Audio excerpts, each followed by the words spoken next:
有團體舉辦2008成年宣誓日嘅活動，有參加嘅青少年認為踏入成年階段應該要多參與公民活動，負社會責任。高連敏去睇過。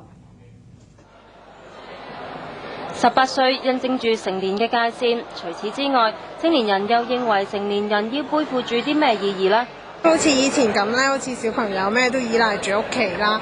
咁依家覺得成人之後咧，有好多都要負上自己嘅責任咯。即係譬如讀書唔會再有人顧住你啊，跟住你就需要即係返學自己搞掂自己啊，要學識獨立咯。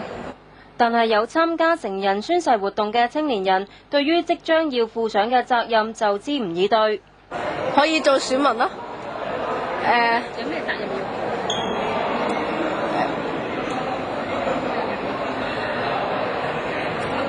好難講，呢啲我都未諗到啊。由泛澳青年商會舉辦嘅2008成人宣誓日，吸引咗400幾名18歲嘅青少年參加。而公職局亦喺場內設置選民登記嘅櫃台，為合資格嘅年青人即場登記。400幾位參與者喺社會文化司司長代表蘇朝輝、中聯辦協調部副部長艾智嘅見證下宣誓。